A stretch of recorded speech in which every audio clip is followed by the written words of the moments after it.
Welcome to the Man United stream. Hope you're doing well. It's Friday night, the best day of the week. Friday is, and Friday night is the best time of the week. I think you've got the weekends to look forward to, you've got football to look forward to, and of course you've got Man United on Sunday afternoon, 4:30 kickoff. We're going to be doing a watch along. Make sure you catch us on the afternoon. Make sure you do come along and do the watch along with us. It's going to be lots of fun. Well, hopefully it'll be a lot of fun, but you never know. We this is United. We might turn up and Aston Villa are doing pretty well, shall we say. But we can still go and get a result against Aston Villa. I'm still confident. But anyway, welcome to tonight's show. It's, of course, as you've seen it on the thumbnail, it's breaking news. It's all the news from today. And today I thought maybe, just maybe, we might have a quiet day. But no, you don't have a quiet day when it comes to Man United. We're always getting breaking news. We're always getting news thick and fast concerning Man United. We've also had the Man United manager's press conference as well. And let's say it was sensational. It was shocking. There was crazy statements made by Ruben Amorim. There was lots he said. We're going to actually do a watch along with that as well. So we'll do a watch and reaction to Ruben Amorim's press conference. Oh my God, I can't even get my words out. What is going on tonight? What is going on? Press conference. Seriously, I was actually watching it and I was almost falling off my chair. I was like, what the hell's he saying? He's going great. He's actually firing shots at everybody. Ruben Amorim came out with guns blazing. He didn't give a shit about anybody today. And do you know what? This is why I like Ruben Amorim. I've always said it. I've said it to you guys as well. I like Ruben Amorim because when it comes to press conferences, this guy is a master at doing press conferences, but it was just brilliant. Today, I'm going to do, like I said, we'll watch it together. And if you've missed it or you've not caught all of it, you're at the right place. We're going to watch it together and react to it together, discuss what he said and what it means for Man United and its players. Because it's clear that we've had many years of player power at United. We've seen many managers come and go, but these players have still stayed there. These players that have always downed tools when the going gets tough, they're the ones who absolutely say, oh, we've had enough now. Get rid of this manager. He's making us work too hard. He's making us work. He makes us run on the pitch. He doesn't pick us when we're not playing good in training. We want him out. Come on, please. The Glazers, where are you? Get him out. Get him out. Or else all of us are not going to play. But this time things look different and they feel different with Ruben Amorim. We're going to obviously go through that in a minute. But the breaking news for tonight is, of course, to do with transfer news and Semenyo. Yes. I mean, look, I've said it a couple of days now in a row when the news first broke that Semenyo is linked to United or United are going to make a move for Semenyo. We heard that and I was like, I'm not convinced. I'm not convinced. I apologise, but I'm not convinced that United will make that move. And even if they do make that move, whether they're going to actually be able to get Semenyo. And I still stick by that, even despite what we're hearing tonight. Even that hasn't shifted my thought process on what I think is going to happen with Semenyo. But I do hope I'm wrong. Actually, I wish I'm wrong. I really do. And let's say today has been a little bit surprising for me. And I've thought, just maybe I might be wrong. Maybe this might actually happen. I feel a bit more confident. Now, yesterday I'd say I was 10% confident that United would sign Semenyo. Today I'd say I've gone up to 25%. I've gone up to 25%. And that's good news. That's good news because I want to be confident. I want to be talking about Semenyo signing for Man United or Man United in for Semenyo, and it looks like it's going to happen. But look, today we got some news. I'm going to go through it with you guys because that's what we do on our live streams. This is the reason why I jump on. Not just so I can tell you what's going on, but I can have some interaction between the fans and see what everyone makes of it. And then I can actually go through it and tell you and show you where the news is coming from, whether it's bullshit, whether it's actually accurate, whether I believe it's got some credibility or not. Obviously, I give you my opinion, and then you can give me your opinion. Jim, welcome to the show. Hope you're doing always. Thank you for joining us, Jim, and we've got breaking news, Jim, and I know you're in the same camp as I am. You're in the same boat as me, which is we're not 100% convinced. We're not. And I don't blame you, Jim, because I'm the same. I don't want to get hurt anymore. I do not want to get led down this garden path with United talking up about signing Semenyo and this will happen, that will happen, and then suddenly he goes to our rivals, and then we're all sat there wondering, why did we get taken in by it? Why were we so foolish into thinking that Semenyo would come to United? But he might come to United. Again, I don't know. I swear, when I was watching the Bournemouth game, I was watching every bit of interaction between the United players and Semenyo, how Semenyo was looking around at the stadium, whether he was giving any inkling about dreaming about playing at Old Trafford. So I didn't see anything, though. I didn't see anything to show me that he was, in fact, looking at United as his next club. Although I did think that Dalot didn't go down when Semenyo grabbed him by the neck. So maybe, just maybe, that might be an inkling. I don't know. Maybe we're clutching at straws, aren't we? We're clutching at straws. We're trying to make some news out of this, but we don't really know. We won't know until we hear from the horse's mouth, and that horse is, of course, Semenyo himself. He's the one who's in charge of this situation. And I've said it a couple of days ago now. I said it well before that, actually, that the only person who's going to decide his future is, of course, Semenyo himself. It's not going to be Bournemouth. It's not going to be any other club. We've heard for weeks now that Semenyo has got a release clause of 65 mil, and that's piqued the interest of every bloody club there is out there. Because let's be honest, 65 mil for a top player like Semenyo is nothing. It's cheap as chips. I mean, in the current market right now, 65 mil gets you, nothing. You're talking about players like flipping Gomez from Wolves costing 65 mil. You're talking about Gallagher costing 65 mil. This guy is a different level, though. Different level. And we all know what he can do. There's no point sitting here and talking about everything that he's good at, because we know what he's good at. He's very good. But again, I don't want to get carried away. I really don't. But I will, of course, bring you the news that I'm hearing, and also the news what I've heard on social media as well. So let's go straight to social media first. Just before I do that, not at all. It's pure Glazer rhetoric, but I hope I'm wrong, says Jim. Do you know what, Jim? I agree. I don't know why, but I just feel like we get gaslit really quickly as United fans, and INEOS and Glazers, they know how to deal with us. They're experienced players, these guys. They know exactly how to fool us. They're the best at it, right? They know exactly what gets fans buzzing. They know a bit of chatter here, a bit of chatter there about signing a player and this and that and making Man United great again and building a new stadium, and we're going to do this and we're going to do this and blah, blah, blah, blah, blah. But when it comes to the proof is in the flipping pudding, and we ain't seeing no pudding right now. We ain't seeing no flipping pudding, are we? We're not seeing anything.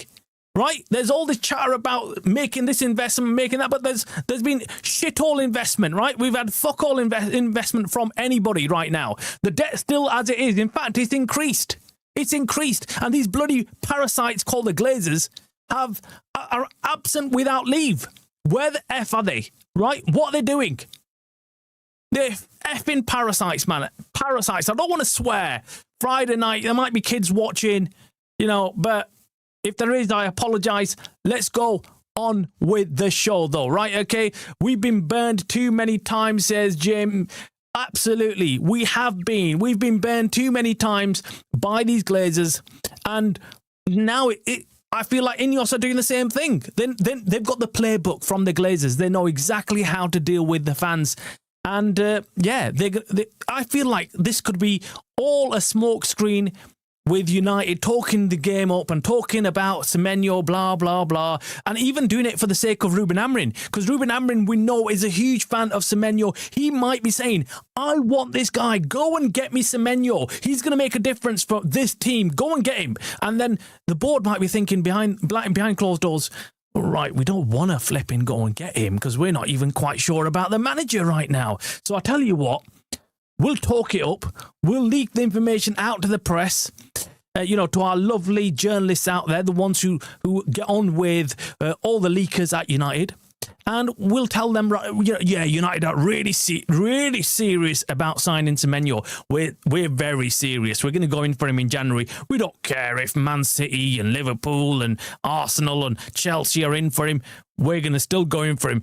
But we're not willing to spend any money on him, right? So if it comes down to a auction and it's the highest bidder wins, we're going to just kind of slip back into our we don't want to take part in a no auction bid. We don't want to be part of this, because that's what we know. If a bidding war starts, we're not going to be at the table. We're not going to be at the table. The only way we can be at the table is if Semenyo himself, by, I don't know, the look of what, decides, I want to join Man United. But again, I've gone through the positives, the negatives about him looking at United, looking at Ruben Amorim currently not really cooking with United, but you can see some glimpses of something going on. But, they're not in the Champions League spots. Will he risk it? Will he risk joining a club that hasn't guaranteed themselves Champions League spots? Is it easier to go to a club like Liverpool or City or Arsenal, who are in the Champions League already, doing pretty well there, and in the Premier League, sitting in the right spots, right? So again, does he risk it? Most of these players in this day and age now, we see all like to take the easy option. There's very few players who say, actually, I'm going to take the hard option. I'm going to go to a club that needs me and isn't doing too well, but I'm going to work hard and I'm going to make sure I bring that club back to where it belongs. You very rarely hear that. And Mbeumo, of course, is one of them who's joined Man United over all other clubs, and he really wants to take United back to where they were. So let's see what happens. Jim says, do we ever spend £65 million on one player in January? ? And he's got a point. Do we really? I mean, let's be honest. We barely spend that in the bloody summer transfer window, right? We are forced to go and do business in that kind of money, and we drag our heels, right? We drag our heels and we complain about paying that additional 1 million in add-ons or 2 million and blah blah. Look, we're not big spenders anymore. We're not like we used to be, and the reality is because we're not winning things. You win things, it equals into having the cash to go out there and buy more players. It's simple. You win, you get more cash, you get to buy more players. You lose or you don't win any trophies, it equals zero cash, zero spending power. And if you got owners like the Glazers and INEOS, then you're completely shafted. I was going to say the F word there, but whenever I talk about the Glazers, I don't know what happens to me. I turn into a monster. This is what they do. They bring the worst side out of me. I swear they do. I have to really calm down and not use any expletives when I'm talking about the Glazers, because it's so bloody easy, isn't it? It's so easy to talk about the Glazers. And yeah, I mean, anything you use to describe them, any swear word you use to describe the flipping Glazers, right, is not enough. They're bloody rats. They're parasites. They've just screwed our club over completely. Anyway, forget the Glazers. Let's not turn our Friday happy mood, happy hour into something negative, right? Let's look at the positive. Positive is that we got Fabrizio Romano, the transfer guru.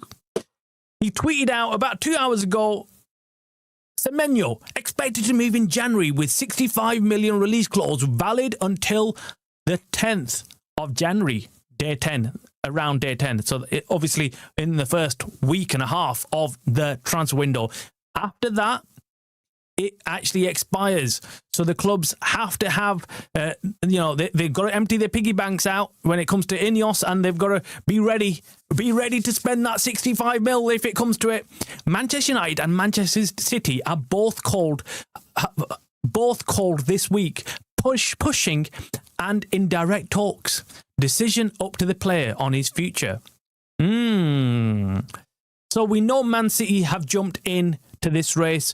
I get this feeling that there'll be a few other clubs that are going to jump into this race. I really do. I think there's clubs that are sitting there watching and assessing. 65 mil, like I say, it's loose change for some clubs around the Premier League. They're going to probably look at it and think, right, okay, let's wait and see. Let's see what happens. Just because you get the first agreement in personal terms doesn't mean you're going to end up signing the player, unfortunately. Not anymore, and especially not in the case of Semenyo. Unfortunately, this is completely different. Semenyo is someone who's gone around, who's spoken to several clubs. He's making his decision very carefully. He's asking each club. It's almost like how they do it in the US when it comes to drafting a player. All these clubs go up to the players and sell the dream or sell what they're going to do for him, and that's what he's doing. He's a bit like the guy in the middle who's just simply waiting on everyone to lick his backside. And whoever licks it well enough, is going to end up going for them. Let's be honest. I know it's crude. I know it's not, a pleasant picture, but that's exactly what's going to happen.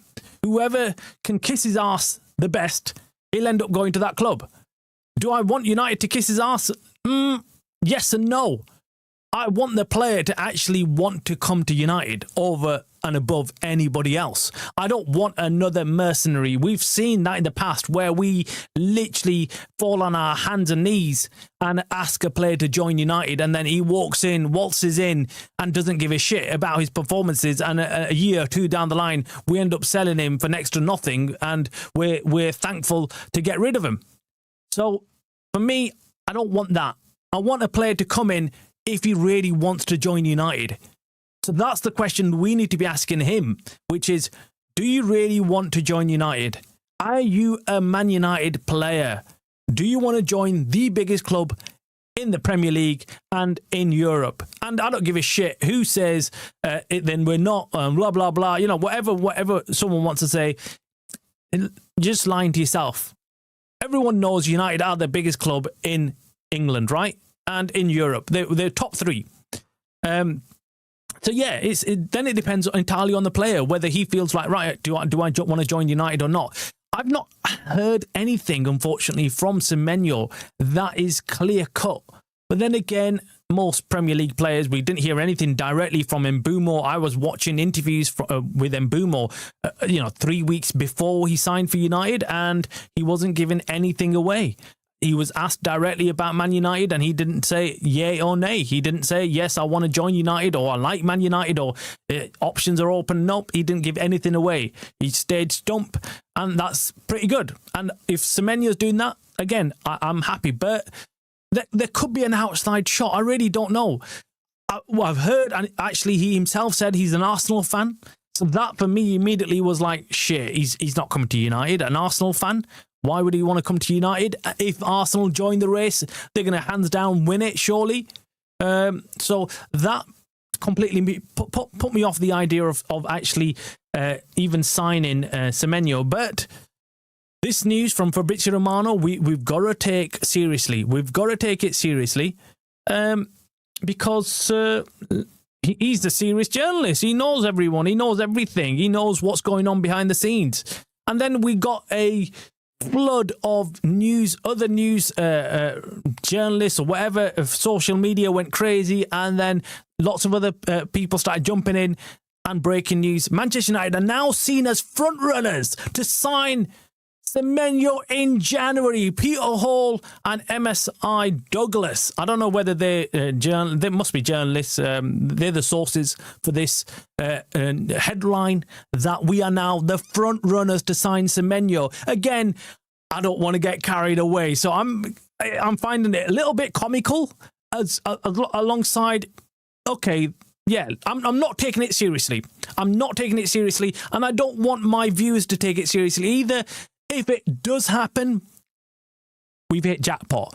But if it doesn't, I don't want you to crumble and go off into a corner and cry or something, you know, like most of us end up doing when we miss out on a key target and when we've got our heart set and we've ran away with the idea of Semenyo playing in that left wing position and Boom on the right, and we're going to, cause problems. We're going to be sick and blah, blah, blah. You know, I don't want to do that. I don't want to do that. I really don't. I want to stay away from that thought process. Please. Do not get me excited. Do not. I like Jim. He's bringing me back down to earth. He's bringing me back down to reality. That's why I jumped online. That's why I started doing the live stream, because I was so excited. I was like, whoa, we're in there. We're front runners. This is crazy. And then I just like people to bring me back to reality and say, look, shut up. Calm down. We're not going to do this. Okay, and if it happens, it's a tiny chance that we can do this. IndyCar news, breaking the same information, but IndyCar has been pushing Liverpool as the favourites to sign him for weeks now. He's been saying Liverpool, Liverpool, Liverpool. But today he's changed his mind and he's tweeted out 1 hour ago. He said Semenyo has agreed personal terms with Liverpool, Man City, Man United, and rejected personal terms with Spurs. Okay, interesting. So he's rejected Spurs, which is it's not a shocker to me, is it? Let's be honest. Who the hell wants to flipping go to Spurs, right? Who wants to go to Spurs? No one. But anyway. Them three clubs are going to battle it out. Then I'm just thinking, what do we have to offer that Man City and Liverpool haven't got to offer? Now, I know what we've got drama at United. You know, you'll be in the papers every single day, Semenyo. If you come to United, you'll be all over the world's press. You'll become a famous footballer. Yeah, look, I'm not even joking actually there. You know, when you join United, you are, your endorsements, your sponsors, everything go through the roof. You become a world-renowned player. I'm not quite sure if you join Liverpool and Man City, you get that kind of press and stuff. So for me, it's United all the way. But you know, I'm biased, aren't I? So I don't want to say. I don't know. I don't know what I feel about this, guys. I really don't. I want it to be true. I swear I do. I want it to be true. And I think this is true. I think personal terms have been agreed. But does that make any difference? Does that put us in the front running position? Are we really in pole position? I hope we are. I really do. If we're in pole position for whatever reason, I'm buzzing. I'm really buzzing. But right now, I still have I'm still looking over my shoulder for the likes of Chelsea and Arsenal. I think they've not stepped into the ring, but believe you me, they will step into this show. They're not going to let this happen without them being present. I'm telling you this right now. They're going to come in. I've heard from sources in Arsenal or that link to Arsenal, and they've said, look, yeah, Arsenal could make a move for Semenyo without a doubt. They've got the funds. They're looking at other players as well. But yeah, they could quite easily pivot and make a move for Semenyo as well, despite not having any discussions in the open right now about Semenyo. They know if they need to, like they did with Eze, they can turn up and make the bid and get it done. And you could argue that he would improve even Arsenal. He would even improve in Arsenal. Dave, welcome to the channel. Hope you're doing well. Long time no see. Hope you're doing well. Hope you've recovered after the game. I didn't even hear from you after the Bournemouth game. Normally we get a pitch side reporting from Dave. He's our regular pitch side reporter. He goes to all the games, and he's when we're not there, he's always gives us a halftime update on what the Old Trafford crowd is like and what the atmosphere is like. But I guess he didn't have time, because that was such a crazy game that even at halftime, I think you needed to lie down for a bit, and I guess even that wasn't enough time to recover, because you went back again second half, and it was absolutely crazy, wasn't it, Dave? So, but anyway, thanks for joining us tonight on Friday night. I know I thought it'd be pretty quiet, Friday night. Unless you're going out celebrating, having a Christmas party with your work lot or something. If you're not doing that, well, I thought you probably just sat chilling out, catching up on the day's news. And I thought, why not I like doing these Friday night streams. Friday night streams is perfect. Everyone's chilling out, relaxing, looking forward to the weekend. Jim says we've had a golden opportunity with fifth places for Champions League and sixth for Europa League. We've got the strength. We've got to strengthen in January. Yep, Jim, exactly. That's what I keep saying. I keep saying this is an opportunity where we need to take with both hands. It's been gifted to us. We have to. I would be more upset about this season than any other season in recent years if we do not qualify for the Champions League. I really do think this is one chance that we cannot let go. Dave says, hello, Travis. With the players that we are linked with, is it still a 3-4-2-1 system or a 4-3-3? Well, that's interesting, Dave, because you were there. I presume you were there on Monday night.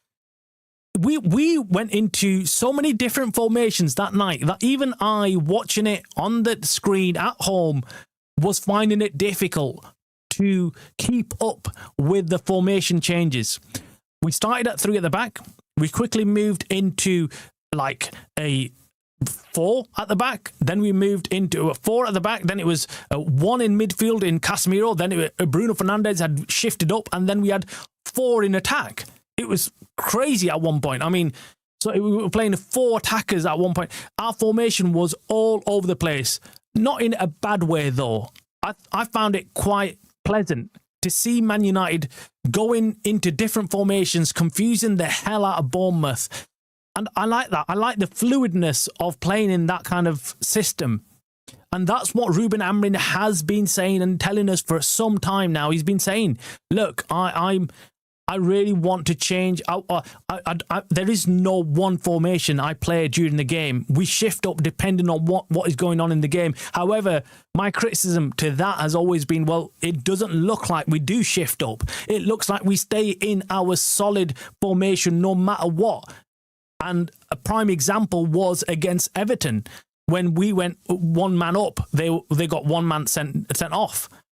Yet we stayed in that rigid formation of 3 at the back, or 5 at the back. It changes, but we could have done with taking off one of the centre backs and just gone with a more attacking formation. But for me, I keep saying it.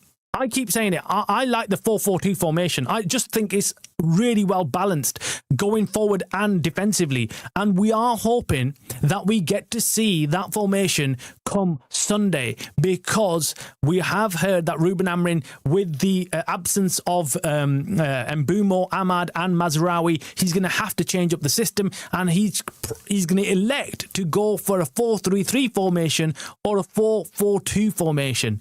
Either way, I think it'll suit Man United better. I really do. Let me know in the comments below what you guys think. But I really enjoyed the game against Bournemouth. Yes, it was sad days. We could have won.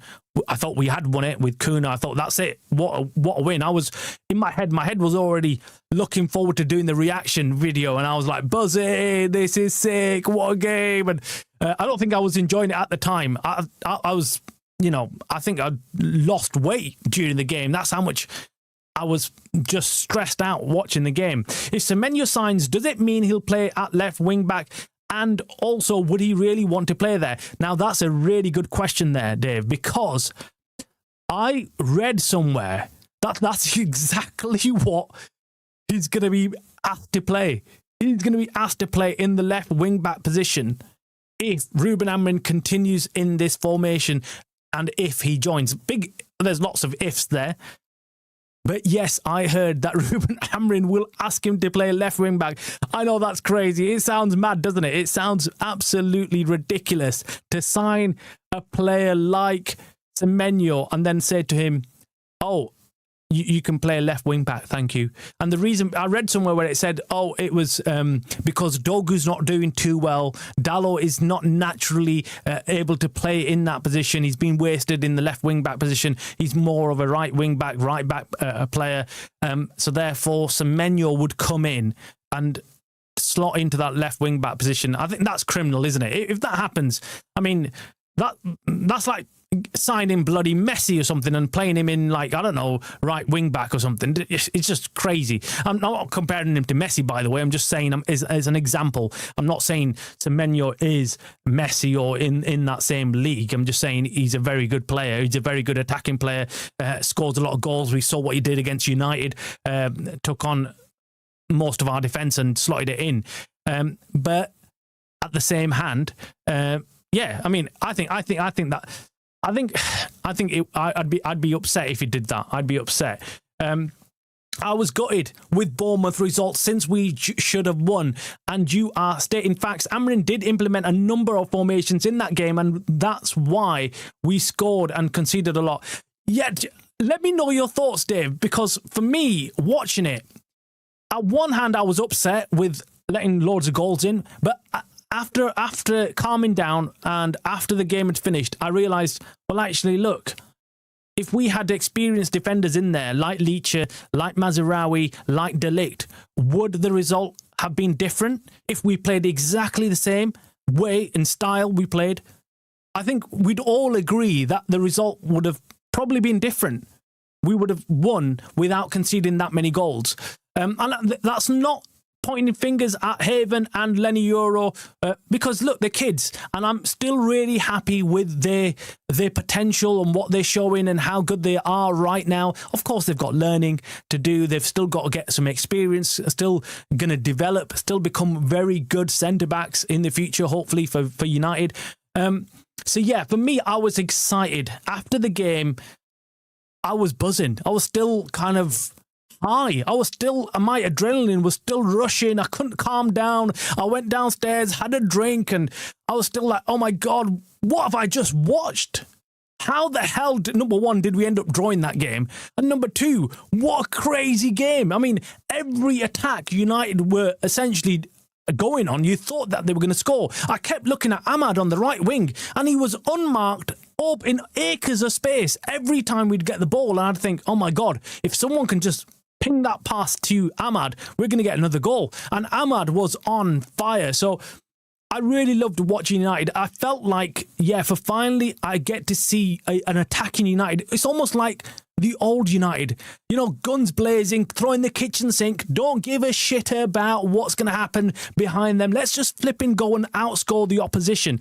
And I know that's not ideal when you're watching it, but it's exciting football, isn't it? I was excited, and I'm sure it got most of you out of your seats at Old Trafford.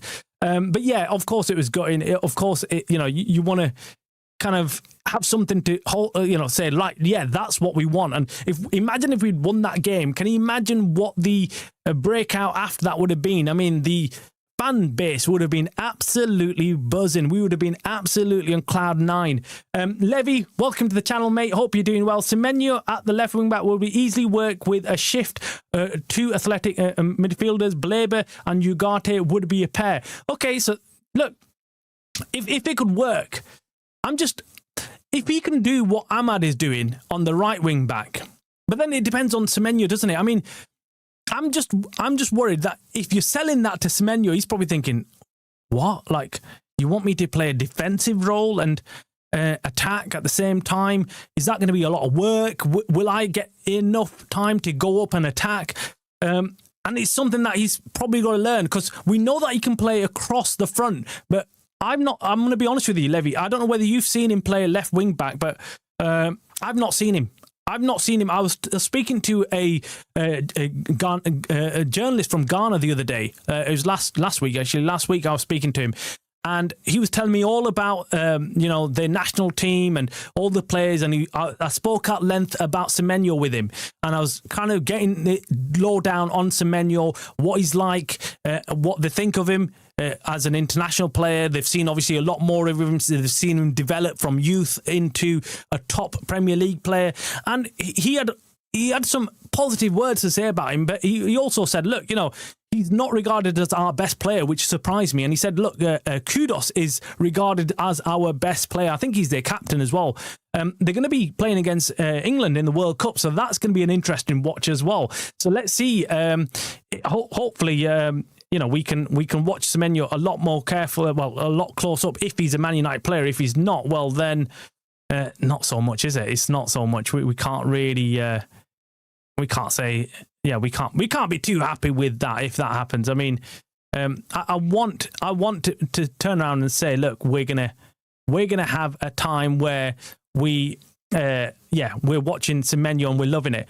Him, Roger, welcome to the channel. Thanks for your comment. Him, our play in 2 behind Sesko. Are you saying that he could play just behind Sesko? I think that would be crazy if he could play there. I mean, I'd love to see him somewhere there.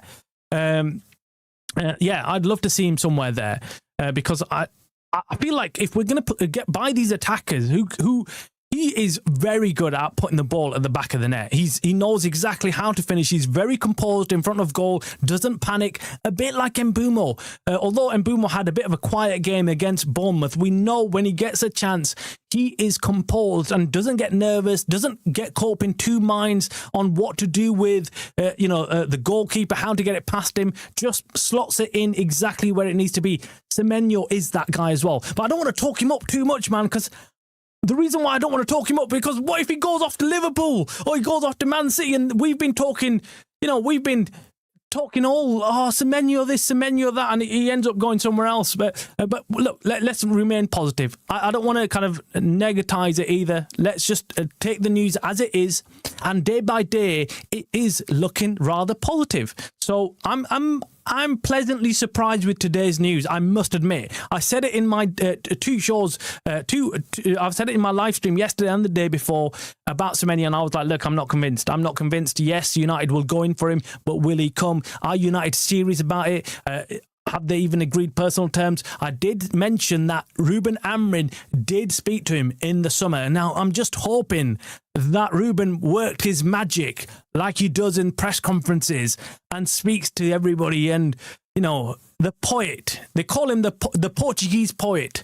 And hopefully he worked his magic on Semenyo. Let's hope he understood him and there was no communication barrier, and he liked what he heard. Dave says, we have a non-existent 2-man midfield that needs to be rectified as soon as possible. Semenyo is just a cherry on top after getting the vital signings. Let's first get the midfield signings done. I think you're right. You're 100% right, because we all know that, look, the midfield is a huge problem. We're asking Casemiro to do a job which he's incapable of doing, and that's no dig at Casemiro, by the way. He's done wonders this season for us. He's playing really well, but he is at the latter stage of his career. He can't cover the ground as he used to. He's actually never been one of those players he's not a Kante. He's not one of those who can cover. He's not Anderson either, or he's not Wharton or a Baleba. He can't cover the ground quick enough. He's someone who's defensively thereabouts. He's a very reactive player rather than a proactive player, Casemiro. But that, again, is not a dig at him. He's very good at what he does, and he's been doing well for United. Only issue is that I feel like he's been left in the deep end. He's been asked to do a job which really is a 2 midfielder job, 2 decent midfielders. And that's why, for me, I agree with you, Dave. We need to make sure we do not lose sight of the bigger picture at United. Yes, Semenyo, it would be beautiful to sign. It'd be a nice surprise. But if you ask me, and I'd agree with Dave, our most important position right now is not left wing. It's not left wing back. We've got goals in this team. We've got players who can put the ball in the back of the net. But what we are missing is two very good central midfield players. Bruno isn't that guy. I know you're going to say, I know people are going to say, what are you talking about? You're chatting shit because look at his stats and look at this and look at that. I agree with all that. I love his stats. I think he's very good. But he's playing out of position. Imagine what he could be like if he's playing further up the pitch. Because what's changed this season? Why are his stats so good? The reason why Bruno's stats have improved is because he's passing the ball to people who can put the ball in the back of the net. Mbeumo, Ahmad, Kuna, Mount. He's got players who he can pass the ball to and knows fully well that is going to go in the back of the net. That's the difference this year with Bruno's stats. Now, all I want is Bruno to play further up the pitch. And I think the only way you get Bruno to play further up the pitch, like Dave said, is when you maybe look to change up the formation. But again, I'm not going to fully criticise Ruben Amorim because he's shown us in the Bournemouth game that this team is not about one single formation. We might start three at the back, but in the game, we shift around and confuse the opposition. So we'll be playing three at the back. We might be playing four at the back. We might be playing two at the back at one point. It just depends on what we're doing. So I agree. Our number one priority has to be making sure we go and get the midfielder sorted. If we don't get the midfield, it's like going shopping for wallpaper when we haven't even got a bloody wall to wallpaper on, right? It's like going shopping for, I don't know, a car wash, going to a car wash without a bloody car. Right now, we can't go start shopping for other players and looking at something that's not solving the problem. The problem we've got right now, we all know, we all see it week in, week out. You watch United and you panic. If you ever go to, if you're lucky enough, like Dave and myself, who end up watching United live at Old Trafford, and you sit there watching. And what I find fascinating about watching the game live, although I'm a lazy arse and I do really enjoy watching at home as well, because you got the instant replays and you get the commentary and you get to see everything and you get to watch the goal about 5 times. And if you missed it live, you missed it. Then you've got the chap next to you telling you what a wicked goal it was. And you're like, oh shit, I'm gonna have to wait till I get home, or you're gonna have to pull your phone out and try, and then it defeats the objective of watching the game live anyway. When you're watching the game live, you can see how the team set up and how the centre mids are being affected, what Casemiro's doing off the ball, and how much space is left. Because when the camera is following the players, it doesn't show the full pitch, but you watching it live, you can see the danger. You can see that Casemiro's left in acres of space, and no way in hell is he going to be able to cover that much space. He's just not going to be able to do it. And that's why you need legs in that midfield. And I'm desperate to see United go out there and sign at least one midfielder, but to really solve the issue, we need 2 midfielders. We need 2 midfielders. There's talk about Ugarte leaving. If we end up selling a Menu, again, by the way, on the Menu, we've got news on Menu as well. Actually, we need to go and watch the press conference, don't we?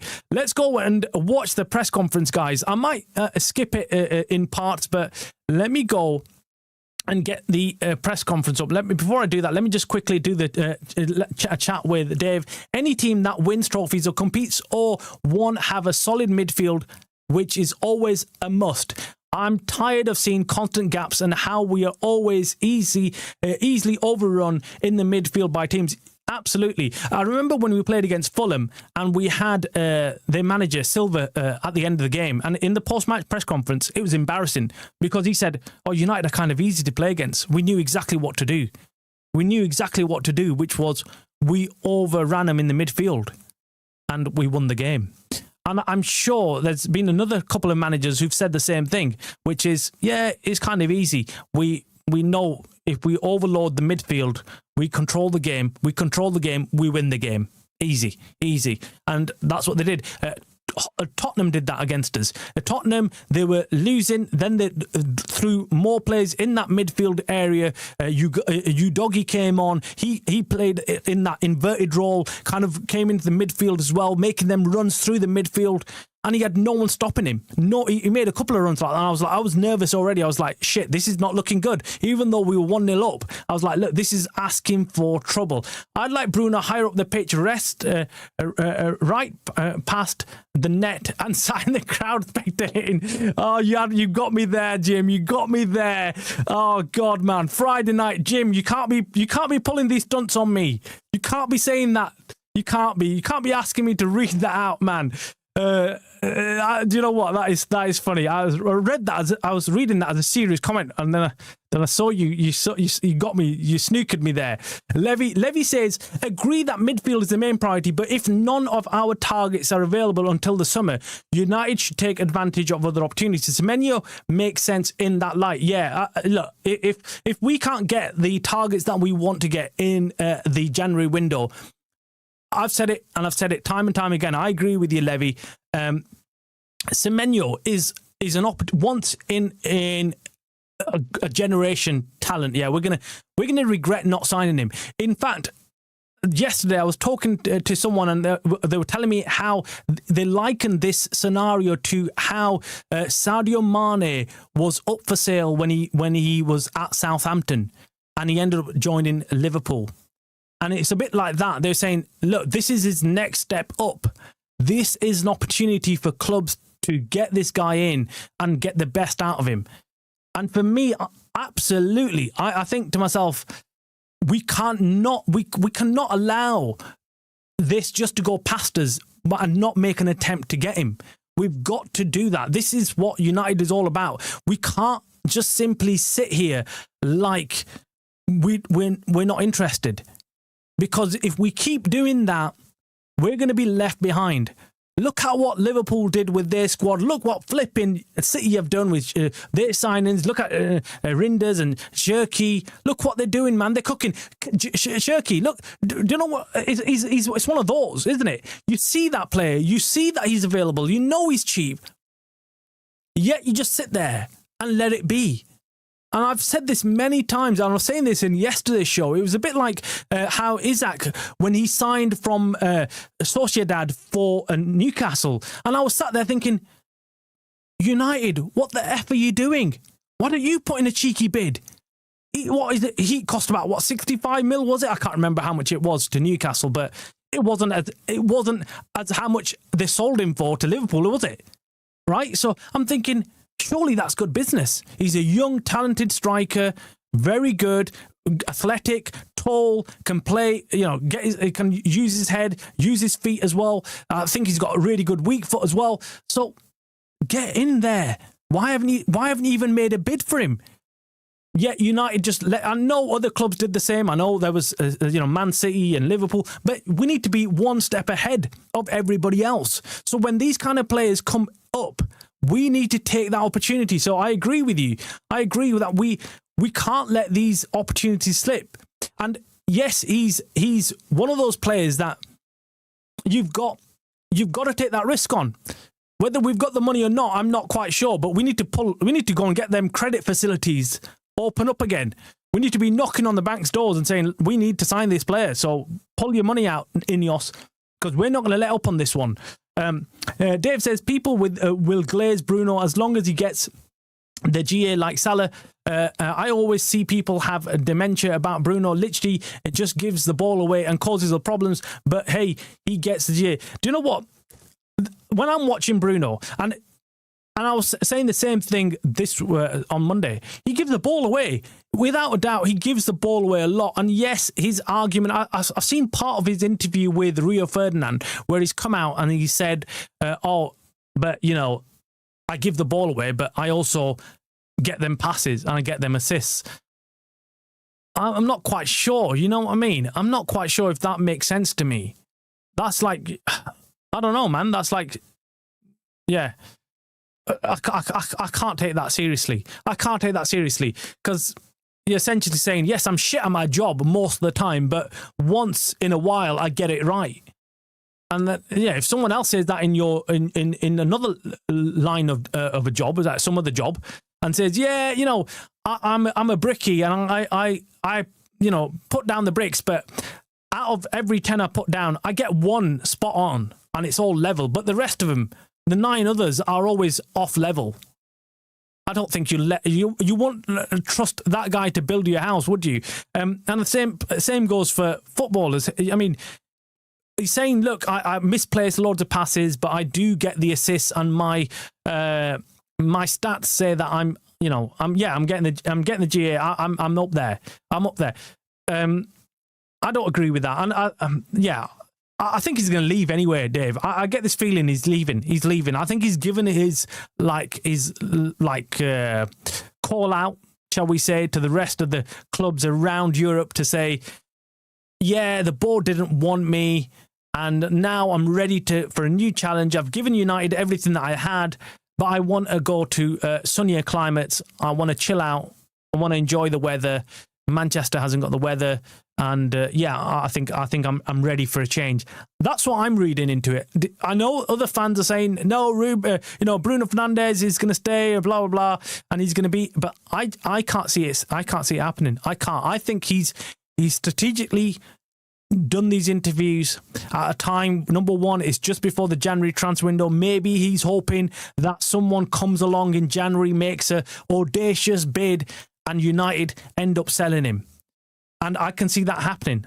That's why I've been warning everybody, expect fireworks in the January transfer window. This is going to be a transfer window like no other. And I know Jim kicked off the show saying, well, United don't spend big, but this window is going to be crazy. You can already see the build up to it.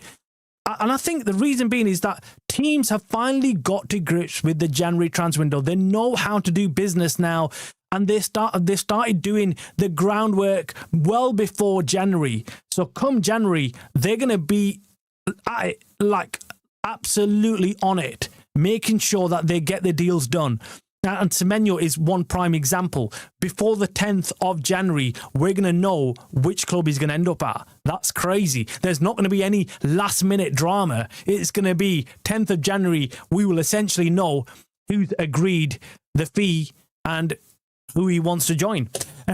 Actually, maybe not the 10th of January, because technically Bournemouth can agree the fee without us knowing who he's going to go to, because Bournemouth could agree with a number of clubs, couldn't they? If all of the clubs come in with 65 mil plus, they could technically say, yeah to everybody, and then they say, well, now it's the player's decision, and, well, yeah, after the 10th, they decide. But Bournemouth are definitely got plans to replace him. Dave says I've read that one, yeah.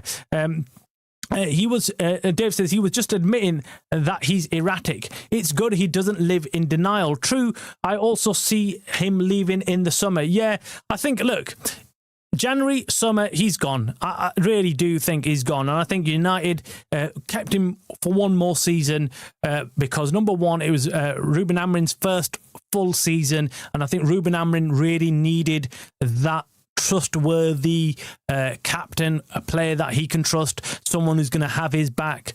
And that's why he kept Bruno Fernandes at the club. But I think next season it's going to be... it's going to be over. I think it's going to be over for him. Let me quickly go and play the press conference, because it was fireworks, guys. Then we'll call it a day. I've been on for almost an hour, but let's just quickly. I'm going to play it because there was some interesting stuff he said, man. Ruben Amorim was cooking today in the press conference. Let's go for this, man. Let's go. Let's play this. Let's see. Let's go. You've got the lads that have gone to the Africa Cup of Nations. Is there anybody else unavailable for Sunday?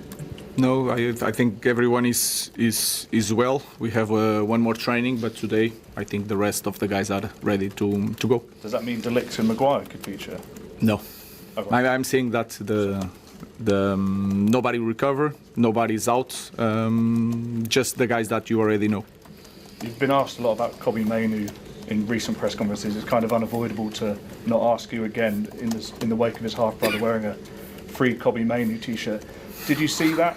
Have you spoken to Kobbie about it? No, it was not Kobbie that wear the t-shirt. He's not going to start because of the t-shirt, but he's not going to the bench because of the t-shirt. He's going to play if we feel that he's the right guy to play. So that is not an issue. I'm used to. I'm here for a year. It's not new. So we have to deal with that. But I'm not going to do something to Kobbie because someone on his family is doing something. It's going to be the same. If he's the right guy to play, he's going to play. Yeah, that's good. That's good news. But that's good news, man. In terms of him saying, look, Kobbie Mainoo is gonna get picked whether someone wears a t-shirt or not, which is fine. It's great. I think 9 on the bounce, 15 out of 17. Do you think they are genuine Premier? Let me skip this. Bruno, I think it becomes sensational later on. Some people don't care as much as he does. Is that fair? This is Bruno Fernandes. I don't know. Saying It's fair. that some of the players don't care as much as he does. His feelings, and he needs to answer to that. It's not me. I think he is an example that he gives everything. He puts everything on the line in every training, in every match. In that department is one of those things that you we don't know necessarily that. have to get involved, but maybe the leadership group pulling to one side and just say, look. And then this is a question about leaderships getting involved with Kobbie Mainoo sorting it a out. little bit the feeling of entitlement that we have in our club. This is the important and sometimes strong words is not bad words. Sometimes difficult moments is not the bad things for the kids.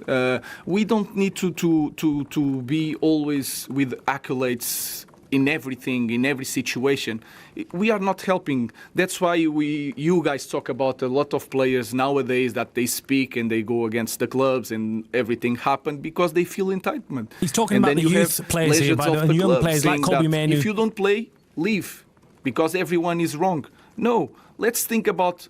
Let's stay. Let's fight. That is a direct dig at Paul Scholes and Nicky Butt, and I think it was Rio Ferdinand as well, who all said to Kobbie Mainoo that, look, you're not getting game time, just jump ship. You need to leave because you're wasting your career away. And he's saying, well, that's a wrong attitude to have. And I agree with him. Overcome. Maybe the manager is wrong. So I have that feeling all the time that we need to fight against this feeling. And again, sometimes I'm the first one to say that I'm failing this club inside the pitch. I have that feeling. We are not performing the way we should be. But outside the pitch, I guarantee you I'm not failing to this club. So I think it's something in our club, and we talk about the players sometimes forget about what it means to play for Manchester United. We as a club sometimes forget who we are. And that's the feeling that I have. So I understand everything. Is the environment, is the moment of the play. I got to stop it there. That for me, I love that. I love that. I like to hear the fact that, look, this is the club. You've got to remember who you're playing for. This is Man United, guys. You've got to respect the club. You cannot come out and start making drama. And I've had it up to here, man, with all these footballers coming into United and causing drama. Just flipping, play the game, work on the pitch, do your talking on the pitch, man. Allow this flipping, all this rubbish social media crap that you come out with and, have a hissy fit about. They feel entitled, they feel free to respond the manager with a picture. My office is open. Nobody's coming. That is crazy. So he's essentially saying, yeah, look, they're entitled. These players now they feel entitled. They feel free to respond to the manager with a social media post, an image. We know Kobbie Mainoo put out that a video clip from the movie Spotlight, I think it was, where anyway, it was a dig at Ruben Amorim, not giving him or not seeing his potential. And again, the club ignored it. Ruben Amorim ignored it. But of course, we get to see that shit. We get to see what he's saying. He's having a dig at the manager. No player should be allowed to do that. No way, man. Whether you like Ruben Amorim or not shouldn't be your starting point. Your starting point should be, is this having a negative effect on Manchester United? If it is, then it should stop. And players having a dig at Ruben Amorim via social media is having a negative impact on the club overall, because the rest of the players will lose respect. The rest of the players will think, oh, if he's not getting reprimanded, if he's still playing for United, if he's still in that dressing room, then surely we can do the same when we get dropped or when we're going through a tough period. So I get where he's coming from. Absolutely. To talk to me, and that is the way we can solve things. So I think we need to change first as a club, and then everything is going to change. So would you appreciate it if they actually did come in to you and seek an explanation rather than going on Instagram? Everything. But I didn't say nothing wrong.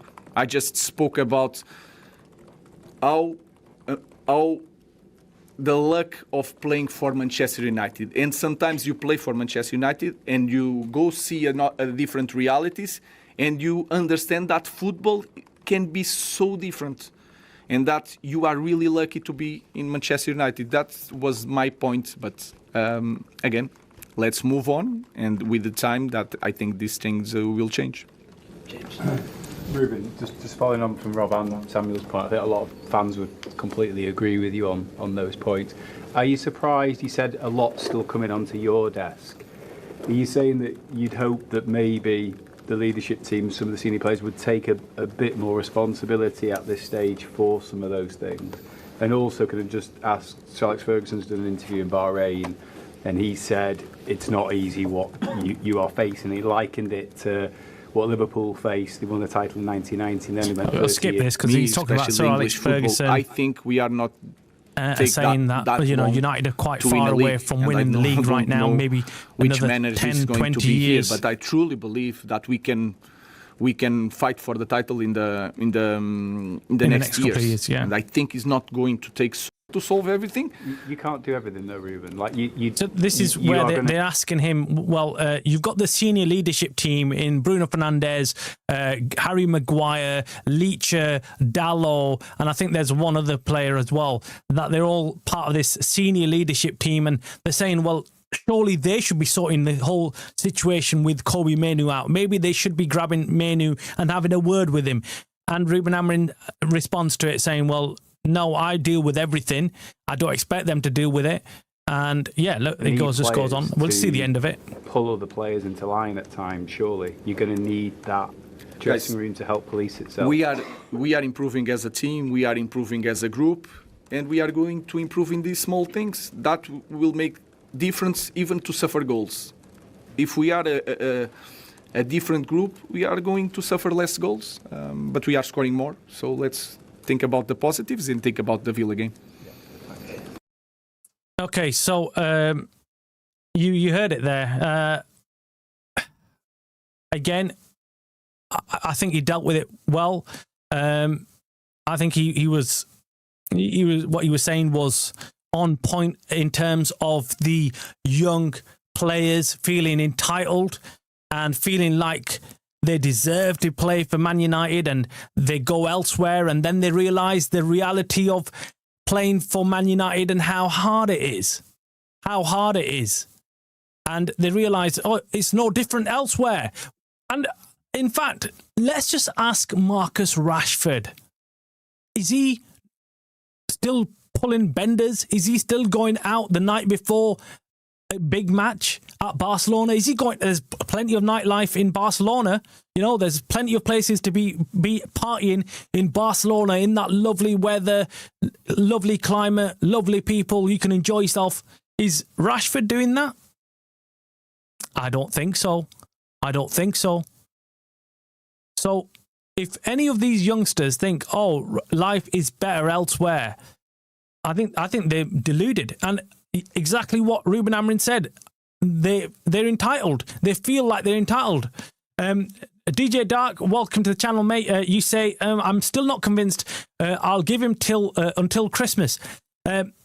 Yeah, look, I get that. There's lots of fans who still feel that Ruben Amorim does brilliant at these press conferences, and I guess I do as well. I get taken in by it as well. I must admit, I love watching his press conferences. Every time the dude does a press conference, I come out thinking, yeah, what a manager, what a manager. But then I get really angry when I see some of the changes, some of the thinking behind his changes and his squad selection, his team selection. And I always wonder whether he knows fully if that's the right thing to do. Like, for instance, for me, the most obvious mistake against Bournemouth was, for me, again, and again, I don't know what's going on behind the scenes, so I can't tell you definitively that that's a mistake. But in my opinion, in my humble opinion, I'm looking at the game thinking, why didn't you start Leacher? You can't throw two youngsters on into that game and expect them to keep that defence solid. You throw in experience. Yes, you're starting one youngster, whether it's Haven, whether it's Lenny Yoro, but start someone experienced next to them. Luke Shaw's not that guy. Luke Shaw's not that kind of leader on the pitch. You know, he stays stump, does his running around, but he's not one of those guys who will put his arm around the young players and say, right, do this or do that. You know, not going to be one of those. But yeah, that's the only thing I think about it and think, yeah, you know what, I'm not. DJ Dark says, great managers have never been rigid. Great managers adapt. This is not a great manager. He's fickle. From some United board directors impressed by sporting demolition of City. Do you know what? I don't know whether you've watched any of my content before, DJ, but you've exactly said what I've said before as well, and I 100% agree with you.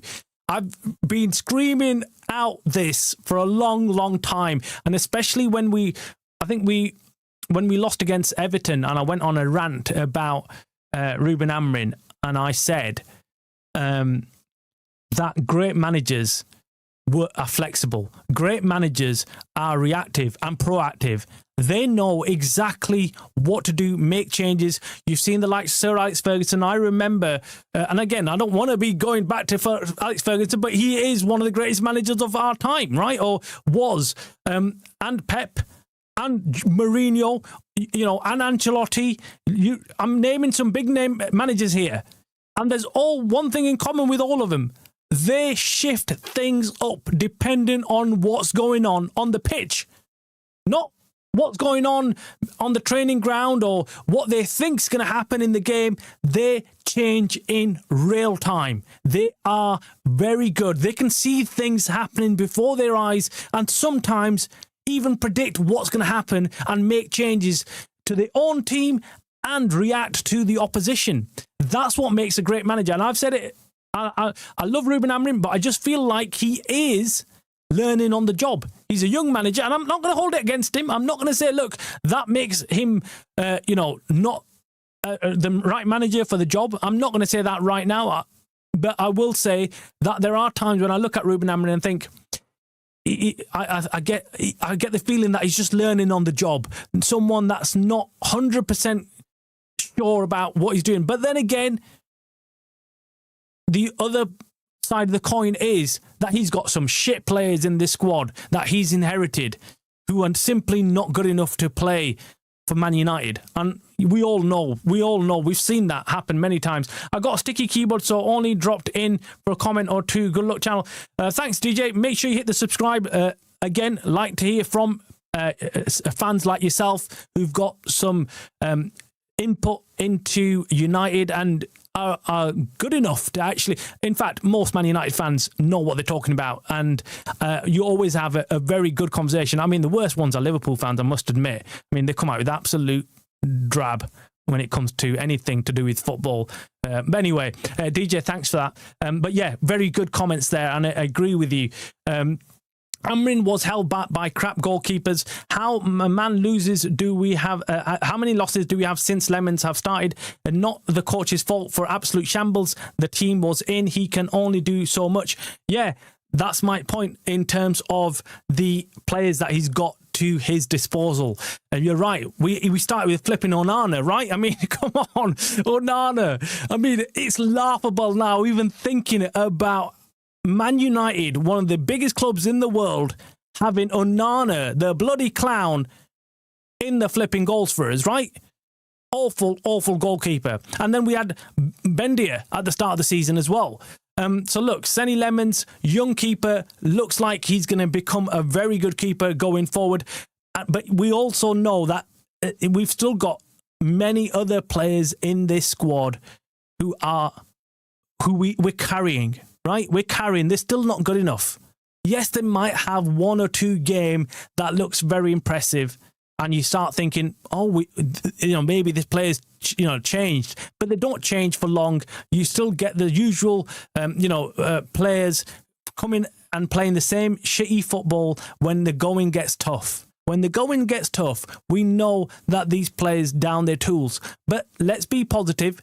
There are some new players that have joined in at United that we've had this come in this season, like Mbeumo, like Kuna, that have made a huge difference to United scoring goals. I mean, look how different we looked against Bournemouth. I mean, last season, we would never have scored that many goals. Never. I mean, we would have just been wondering what to do with the ball. Never mind going forward and scoring some actual bloody goals, right? Let's just hope that things do change. Let's hope that United can actually start performing. We've got a tricky run of games coming now. We've got Aston Villa coming. We've got Newcastle as well. I think we've got Man City. Then we've got Wolves. So we've got a really tricky list of fixtures. And unfortunately for Ruben Amorim and the team, we've got players missing who are off, who are playing for the international teams, and then we've also got it's a thin line between success and failure at United. A thin line.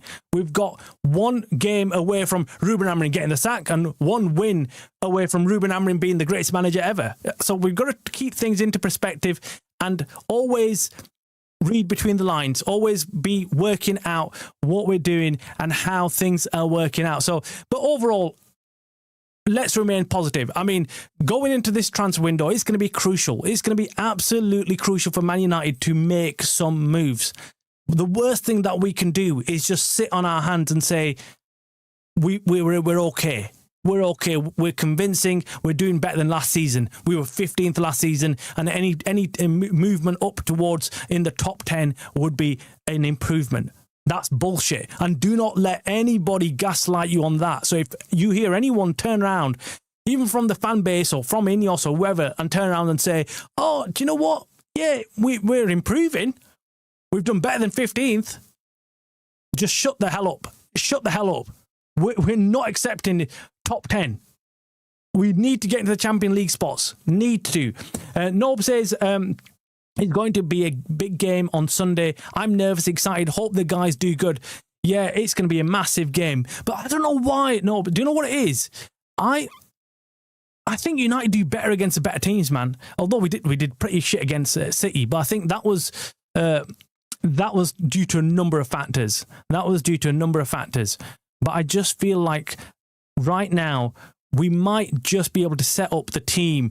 And call me crazy, but I feel like having Mbeumo and Mazraoui and Ahmad missing might help Ruben Amorim set the team up in a much more of a defensive shape, and we can maybe try and counter Aston Villa.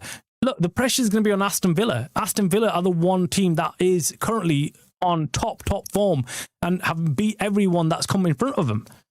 So they're going to be expected to beat United, especially at home.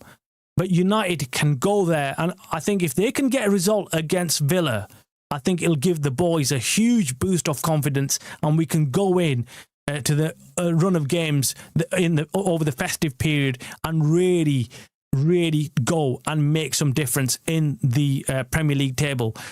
But yeah, hopefully. I mean, I'm nervous too. So everyone's nervous. I think it's nice to be nervous, though. I think the worst thing you could do is be relaxed and thinking it's going to be all good and we're going to win and it's going to be a stroll in the park like we thought against Everton and the rest of the teams like West Ham, and then we got caught out, didn't we?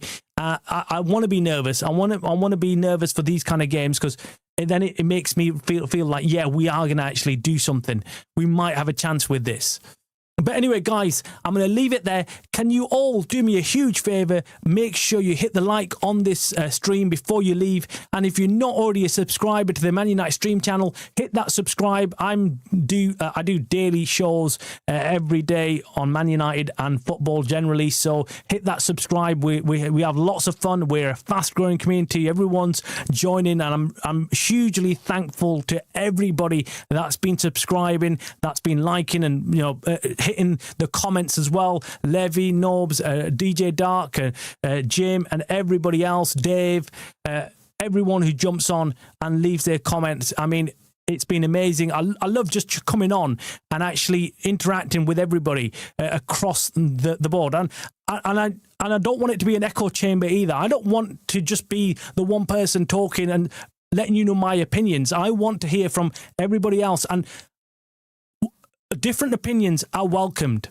Different opinions are welcome, and everyone should feel free to discuss and say what they feel like about the team, about their players. Someone might like Ruben Amorim, someone might not, and I welcome that. Just like I've just had a DJ on who said he's not keen on Amorim, and that's fair. That's his point of view. I'm still a huge fan of Ruben Amorim. I still feel like he's going to do well, but I also constructively criticise him. And there's others who will probably agree with DJ and say, yeah, Amorim's shit, he's going to be out in December or end of the season. And there might be some who say, well, no, he needs more time, needs better players, he can cook. I just feel like, yeah, there's different opinions on everything and on the players, but we all have one thing in common. We all want United to do well. We all want to see Man United win. When I'm doing the watch-alongs and there's fans who are going absolutely crazy on Amorim and on the players and they're pissed off about everything, the moment we score, they celebrate just as I am and just like everybody else is. So everyone is in it together, and everyone wants to see United win, and that's the best thing, isn't it? That is the best way of doing things. Levy says, by the way, Lemons only has one loss. His addition has been key. See you all tomorrow if possible. That's crazy. I'd never have guessed that. Never have guessed that. That's insane. But anyway, thanks for the comments, guys. Levy, everyone else as well. I'll see you tomorrow, hopefully, back once again.